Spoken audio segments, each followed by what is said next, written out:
Once in the heart of a glowing place called Luma Village, lived a little girl named Zoba. She had twinkling star-like eyes and short fluffy hair like cotton clouds. Everyone in the village believed Zoba was different, not because of magic, but because she always smiled and worked harder than most grown-ups. Zoba no longer had her own mama or papa. She stayed in the big compound of Elder Kenu and his wife Mama Tiba. Their home was so wide it had many doors, long corridors, and a garden filled with banana trees and singing birds. Elder Kenu was kind and loud, like a cheerful mountain drum.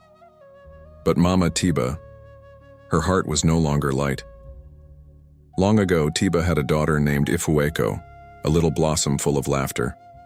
People used to say Ifueko's giggles were sweeter than roasted ground nuts. But one fateful journey ended in silence. During a family trip, Ifueko vanished like smoke. Only her tiny sandals and a bright yellow wrapper were found, both marked with dark red stains like mashed hibiscus petals. They believed a wild beast had taken her, and their hearts shattered like a broken calabash. After moons of mourning, Elder Kenu brought Zoba into their home. At first, Mama Tiba was as soft as warm fufu, hugging Zoba, braiding her hair and calling her little son. But pain has strange ways. Over time, Tiba's sadness grew too big. She forgot how to be kind. She started snapping at Zoba, thinking that if she was strict, the emptiness would shrink. But it only made the hole deeper. That's how Zoba became the quiet, dutiful girl in Elder Kenu's house, cared for by him, but watched coldly by Tiba. She tried to find joy in little things, the wind brushing her cheeks, the smell of puff-puff in the air, and kept the sparkle in her eyes glowing just a bit. Tiba had once been like a golden sunbeam herself, always laughing, baking coconut bread, singing songs that floated like butterflies through their windows. The whole of Luma loved her. They said her heart was wide like the river. But when the sunbeam lost Ifueko, the village songs faded. Tiba stopped laughing. Her heart shriveled, tight like the fist of someone holding back tears. Every day, seeing Zoba's face, so eager, so good, only reminded her of who was missing. But her eyes no longer saw the kind child in front of her. They only saw someone who wasn't Ifueko. So Mama Tiba turned bitter. She stopped hugging. She whispered sharp words instead of soft lullabies. Her sweet voice grew rough like dry cassava. The villagers noticed. They whispered that the sunshine in Tiba had turned into a gray shadow. Poor Zoba couldn't understand what had changed. She tried and tried, folding clothes perfectly, scrubbing pots till they shone, anything to bring back Mama Tiba's smile, but the smiles were gone. In their place were deep frowns and tight silence. Tiba's grief had shaped her into a cold moon, hiding behind clouds of sorrow and storm. One frosty morning, just as the red sun peeked over Luma's hills, Mama Tiba woke, up with a storm in her chest. She marched to Zoba's little sleeping room, her wrapper dragging behind her like thunder. "Zoba!" Her voice cracked the air like lightning. She grabbed the sleeping girl's shoulder and shook it hard. "Is this how late you still sleep, Ain? Lazy child? Get up!" Her words were sharp, like thorns on a dry bush. Zoba's eyes flew open, wide and glowing. Her chest thumped fast like a talking drum. She didn't know what she had done wrong. She jumped out of her mat, still half dreaming. Without a word, she hurried out to begin her work. She picked up her broom and swept, swish, swash, making dust dance like little spirits. She wiped, cleaned, and folded, trying to make everything neat and perfect. Maybe, just maybe, Mama Tiba would notice and smile. But inside, her small heart felt like it was carrying a basket full of heavy yam stones. From a dark corner, Tiba watched her. Her face wrinkled like someone sucking bitter cola. She wanted the house to be spotless, but her sadness was so thick, she couldn't see how much Zoba was trying. The house that morning felt colder than usual. Zoba moved fast, her feet light, her hands quick. She hoped her chores would bring back the old Mama Tiba, but the warmth never came. The sunbeam of the past seemed lost far, far away, Mama Tiba's face twisted like she had chewed a sour cola nut. She wanted the house spotless, every corner sparkling. But her heart was filled with storms, gusts of sadness and heavy winds of anger. So she couldn't see how hard Zoba was really trying. That morning, the air in the house felt colder than before. Zoba moved fast, sweeping, dusting, wiping, hoping each swish and swipe would bring back the warm version of Mama Tiba. But the warmth never came, and the sunbeam Mama once was felt far, far away. One day, soon after that cold morning, the sun stood high in the sky, but inside the big house the warmth had vanished. Mama Tiba had woken up like a whirlwind. Her voice was sharp like snapped firewood. "Clean every floor," she ordered. "Wash all the clothes, and polish every window until it shines like the moon." Zoba nodded quietly. Her chest sank like a calabash, filled with stones. She began with the floors, sweeping and scrubbing till her arms buzzed.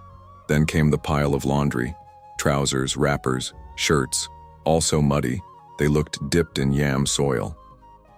These clothes belonged to the 5 boys who lived there, always running, playing, and stomping through puddles. Zoba washed and scrubbed, her fingers wrinkled like soaked cassava. The boys came back from school, tossed their bags, kicked off, their shoes like wild goats and scattered mess everywhere. In seconds, the tidy house looked like a dust storm had danced through. Zoba's eyes watered. She bit her lip and whispered, "Can you help me? Just a little?" But Mama Tiba heard. She came storming into the room like a thundercloud. "Never ask them to help," she shouted. "You're the one who lives here to work, not them." Her voice pounded, like heavy rain on a tin roof. Then she made Zoba clean everything again, mop the floor, wipe the windows, polish the glass until her fingers ached. The day stretched on like the dry season. Each chore felt heavier than the last. Zoba moved, quickly, carefully, but it was never enough. Mama Tiba's eyes scanned everything, always spotting a mist speck of dust. Her words snapped like dry palm branches. Faster, neater, better, again. Zoba's spirit shrank like a wet leaf under the sun. By the time the sky blushed orange and pink, she finished her last task. Her legs trembled, her back sore. She felt like she had spun inside a whirlwind, dizzy, lost, and exhausted. One evening, not long after that hard day, the house was quiet. The dust had settled. Mama Tiba stood in front of her wooden box, readying herself for a village meeting. She wanted to wear her gold earrings, her most precious ones. They sparkled like starlight, and she wore them only on special days. But when she reached into the box, only one was there. The other had vanished, gone like smoke. Her chest thudded, worry twisted into rage. "Zoba!" Her voice thundered across the compound. Zoba, who had been folding clothes, jumped up. She raced to the room, heart racing. "Yes, Ma?" she asked, her voice as small as a whisper. "My earring is missing." "You took it, didn't you?" Mama Tiba growled.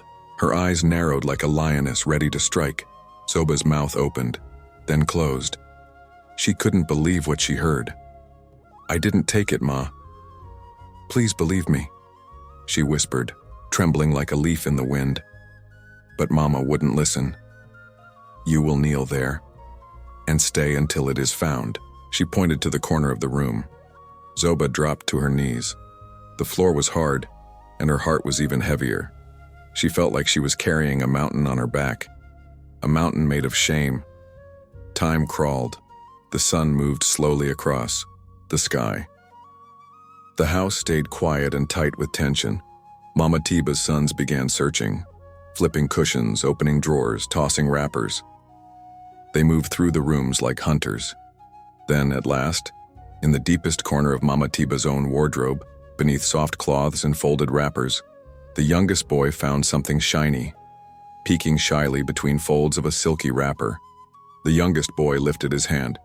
"Here it is, Mama," he cried, holding up the lost earring. It gleamed quietly in his palm, innocent, untouched. Mama Tiba's face changed. The storm in her eyes faded into something still.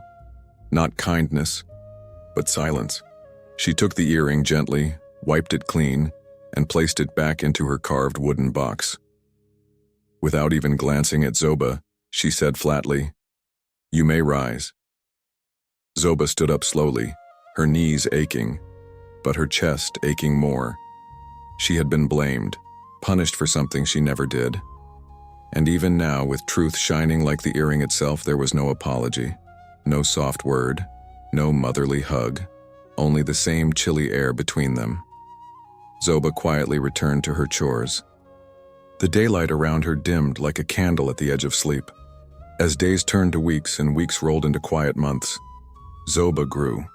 She became taller, sharper, wiser. She watched everything. The way birds stitched nests, how women bargained. For fruit, how pots balanced on heads. A quiet dream began to bloom inside her. She wanted to do more. Something that would make her proud, maybe even happy. To create something with her own hands. Something that belonged only to her. One sunny morning, the kind of morning when flowers open first, Zoba found Mama Tiba in the garden. The scent of hibiscus floated through the breeze. "Ma," Zoba said gently, her voice like a soft wind. Mama Tiba didn't look up. "I was thinking, maybe I could learn a skill. Maybe sewing or baking. It could help me, and I could be even more useful here." Mama Tiba's eyes were like two hard pebbles. "Learn a skill?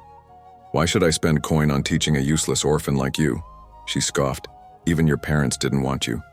Why should I care what you become?" Her voice sliced through the peaceful air like a machete through a vine. Zoba's heart dropped like an unripe mango. The words stung. They wrapped around her chest and squeezed. She had hoped for a little kindness, just a small yes, a little pat on the back.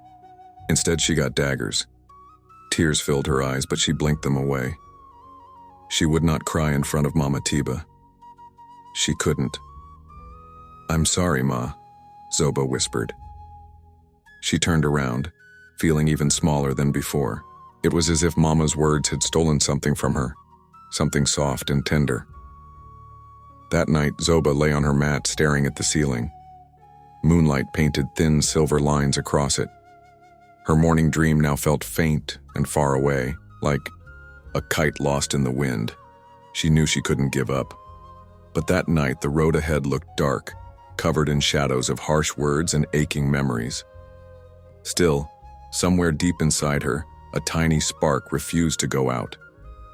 A voice, quiet but certain, whispered, "Someday, somehow, it will change." Even with the bruises left by Mama Tiba's words, Zoba's dream held on.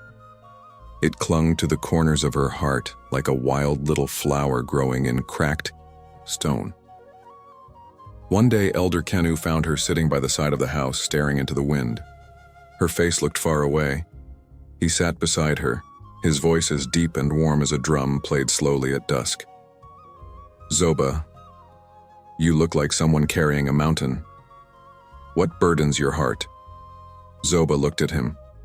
There was something in his eyes. Light, kindness, listening. So she told him. She spoke about her dream, of learning something, of building something that could be hers, of sewing, of maybe even baking one day. Elder Kenu listened and nodded. "You deserve a chance to chase what lives in your heart," he said. His voice didn't waver. He had already decided. The next morning, Elder Kenu took her to the village market. The place buzzed like a happy hive, full of laughter, voices, and the smell of roasted maize. There they found Auntie Talo, the village tailor. She was known not just for her neat stitching, but her even neater heart. Her little shop sat like a woven basket, cozy, colorful, full of folded fabric that danced like stories in the wind. "Auntie Talo," Elder Kenu said, beaming with pride. "This is Zoba. She wants to learn, and I know there's no better teacher." Auntie Talo looked at Zoba, her face soft as melted shea butter. "Zoba, welcome," she said, smiling like the morning sun. "Let's turn your dreams into dresses." Auntie Tylo's smile was as wide as the morning. "Well, Zoba, you're most welcome here," she said, her voice dancing like a flute. "Let's turn those dreams into dresses." Zoba felt something shift inside her, like a door had opened, and golden light came rushing in. From that day, she spent her mornings and afternoons at Auntie Tylo's shop. She learned how to guide soft cloth beneath the sewing machine, letting it hum like a content bee. Her fingers, once clumsy, began to move with grace, stitching tiny, perfect lines. Each dress she helped make was like planting a seed in her own little future, a future she was shaping stitch by gentle stitch. Auntie Tylo never shouted. She never frowned. She treated Zoba like a younger sister, with patience and praise. Sunlight would filter through the little shop's curtains, painting everything gold. And in those moments, Zoba finally felt something she hadn't in a long time. Real solid hope. Hope she had sown for herself. Her heart, once heavy from Mama Tiba's cruel words, now fluttered with excitement for what lay ahead. As the season shifted and leaves whispered change into the wind, Zoba's life found a new rhythm. The shop buzzed with laughter and thread. But beneath her joy, the shadows of her past still quietly followed. One morning, when the sky blushed pale pink and the birds had just begun to sing, Zoba woke with a strange chill. Her body trembled like a banana leaf in the rain. Though the air was warm, she felt cold deep inside. She tried to rise and start her day, but her limbs were heavy. Her head spun like a turning calabash and her skin burned with heat. At the shop, her hands trembled. Her stitches zigzagged like lost rivers across the fabric. Auntie Tylo watched her closely. "Child, you're burning up," she said, voice thick with worry. She touched Zoba's forehead and drew back quickly. It was hot as midday sun on a tin roof. "I'm okay, just tired," Zoba whispered, trying to smile. But her eyes were cloudy, her lips dry. "No," Tylo said, firm. "You are not fine. We're going to the clinic now." Back at Elder Kenu's house, Mama Tiba watched from the porch as Auntie Tylo supported Zoba into her car. Her eyes narrowed. "And where do you think you're going, acting so weak? Another excuse to skip chores?" Her voice grated like crushed gravel. Zoba wanted to defend herself, to say she truly didn't feel well, but her voice wouldn't come. She coughed instead, deep and heavy, each one rattling her small body. Auntie Tylo turned sharply. "She's not pretending. She's sick, and I'm taking her to get help." Her words were final, unshakable. She wrapped her arm around Zoba and helped her into the car. Then they sped toward the Luma Village Health Center. Inside the small clinic, nurses moved swiftly. Doctors leaned over Zoba with furrowed brows. They checked her temperature, brought cool cloths, whispered in low, urgent tones. They gave her medicine to break the fever and fluids to chase away the dryness in her body. To Zoba, the room spun. The voices felt far, like echoes down a hallway. She slipped in and out of sleep, floating between dreams and pain. But Auntie Tylo stayed beside her. She never left, a quiet pillar in the storm. As the medicine began to work, Zoba's mind cleared bit by bit, and with it came the slow realization she had come so close to falling apart. It wasn't just the fever, it was everything. All the chores, all the yelling, all the nights with no warmth. Her body had finally said, "Enough." As night wrapped itself around the building, Zoba slept, a deep, healing sleep. Outside, stars blinked softly over the land of Luma. Silent watchers of everything that had been, kindness, cruelty, loss, and love. But inside that small, quiet hospital room, Zoba was safe. She was wrapped in the care of people who saw her. And for the first time in a long while, the nightmare of Mama Tiba's harsh words felt far away, muffled by the comfort of blankets, medicine, and one woman who refused to let her break. As sunlight spilled softly through the hospital window, a small but powerful discovery was made. While helping to tidy up Zoba's bag, Auntie Tylo noticed something tucked deep in a side pocket. It was a pendant, delicate, golden, and shaped like a tiny flower. Its petals shimmered faintly and it looked so unique, like it carried the whisper of old secrets. Auntie Tallow froze. Her heart beat louder. She had seen this before, or something, just like it, years ago in the hands of Mama Tiba, clutched tightly on tearful evenings. It was a keepsake from her lost daughter Ifueko, the one who vanished long ago. Tallow's breath caught in her throat. With shaking hands, she gripped the pendant and rushed toward Elder Kinu's home. Her heart pounded, a mix of hope, dread, and disbelief. She found Mama Tiba in the garden, standing still among the tall waving flowers. "Mama Tiba," she called, her voice trembling. "Look what I found, with Zoba. Do you recognize this?" She held out the pendant. It sparkled in the sunlight like it had been waiting for this moment. Mama Tiba's eyes widened. She took the pendant, and as it rested in her palm, her hands shook. Memories flooded in. Ifueko's laughter, her tiny arms around her neck. The day she wore this very pendant, tears spilled freely. "It can't be," Mama Tiba whispered almost to herself. But something had already shifted inside her. A truth long buried had awakened. Without waiting, Mama Tiba and Auntie Tallow hurried to the clinic. Inside, Zoba lay peacefully under a thin blanket, her breathing soft and steady. She looked nothing like the whirlwind that had just hit her mother's soul. Mama Tiba stepped closer. As she did, her eyes landed on something. The blanket had slipped slightly off Zoba's shoulder. There on her skin was a tiny crescent-shaped mark, the same birthmark Ifueko had, the same mark Mama Tiba had kissed 1,000 times. Her knees buckled. She collapsed, overcome by the truth. Nurses rushed to her side, but Mama Tiba's mind had already left the room. It wandered through pain, memory, and an unbearable storm of regret. A daughter she had mourned, a daughter she had unknowingly tormented, was alive, here, right beside her. Auntie Tallow stood frozen, her hand covering her mouth, her heart breaking and mending all at once. This was no small moment. It was a revelation that would change everything. The truth had come, not with drums or lightning, but with soft morning light and a pendant that remembered. Mama Tiba, now conscious again, lay quietly in a hospital bed down the hall. Her body felt heavy, but her heart heavier still. The weight of what she had done pressed hard. Once she could stand, she walked slowly, step by step, toward Zoba's room. Each footfall carried fear, guilt, and aching hope. Zoba was awake now. Her eyes looked up, cautious, hurt, confused. The air between them was thick, not just with silence, but with years of buried truth and fresh wounds that had no bandage. Mama Tiba stood at the bedside, breathing hard. "Zoba, my daughter," she began, her voice breaking like a clay pot. "I didn't know. I couldn't see it. I've done terrible things. I've hurt you in ways I can never take back. And I'm so sorry." Tears rolled down her cheeks, not small ones, but deep sobs of a mother who had been blind for too long.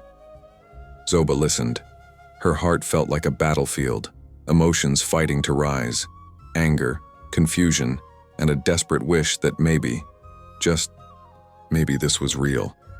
She looked at the woman who had raised her with harsh hand and now called her daughter. One word fell from her lips. "Why?" But it wasn't just a question. It was everything. Mama Tiba wept harder. "I was lost in my grief. I lost you once. And when I couldn't bear that pain, I buried it deep and turned it against you. I don't deserve your forgiveness. But if you can ever give it, I will. Spend my days trying to earn it." Zoba was silent. She didn't answer. Not yet. But in her eyes a small shift began. A flicker, a soft light at the end of a long, dark tunnel. Elder Kenu, who had watched quietly from the doorway, stepped forward. "We both failed you, Zoba," he said gently. "But we are here now, and we want to make things right." There, in that hospital room, the place where pain had nearly swallowed her whole, the first steps toward healing began. There were many tears ahead. and many conversations still to come. But something sacred had returned, a truth uncovered, a love once lost, now reborn. Zoba, the girl with starry eyes, had finally been seen for who she truly was. Not just a helper, not just a burden, but a daughter, a soul worth loving. Mama Tiba's voice trembled as she spoke, each word heavy with truth. Zoba, I lost you once, and when the pain became too big for me to hold, I let it fall on you. That wasn't fair. It was never your fault, and I was wrong, so wrong. I don't know if you can ever forgive me, but I hope, one day, you might. The room held its breath. Zoba sat quietly, her mother's words washing over her like a slow rain after drought. The journey to healing suddenly looked long, winding, full of hills. But in Mama Tiba's eyes, there was no more hardness. Only real sorrow and something else. The beginning of love. Zoba met her gaze. A fragile bridge had formed between them, shaky but real, reaching across a wide canyon of pain. Just then, Elder Kenu stepped forward from the doorway. He placed a steady hand on Zoba's shoulder. "We both hurt you, my child," he said gently, "and we see that now. But we are here, and we want to try. We want to be the family you should have had all along." And so, the slow path toward mending began. There were many talks in the days that followed. Some were full of tears. Others brought small smiles as old memories peeked through the cracks. Laughter came back in soft pieces, cautious but beautiful. Mama Tiba and Elder Kenu listened to Zoba's stories. They heard about her dreams. They learned what she loved, what had broken her, and what still made her strong. And Zoba, in turn, began to understand something too, that grown-ups can break too. That sometimes the ones who are supposed to love us the most can also be the ones most lost in their own pain. Weeks passed, and a new rhythm slowly replaced the silence. One with gentle words and shared meals, with mended clothes, blooming flowers, and healing hugs. The people of Luma village noticed. Neighbors brought yams, children offered fruits. The community too had witnessed the change and responded with quiet kindness. Together, they all moved forward. Through everything, one message had become clear. Love is strong. Even after pain, loss doesn't have to steal everything forever. And though forgiveness isn't easy, it can lead to the kind of healing that makes even the most broken hearts whole again. Zoba, the girl with starry eyes, had not only found her family, she had found her place, a home not just in walls but in hearts, a hope not loud but steady, and a love that had taken the long road back, but had arrived at last. I hope you enjoyed this tale. If you did, please like the video, leave a comment, sharing what touched you most, and subscribe to the channel for more powerful African stories, just like this one. Thank you.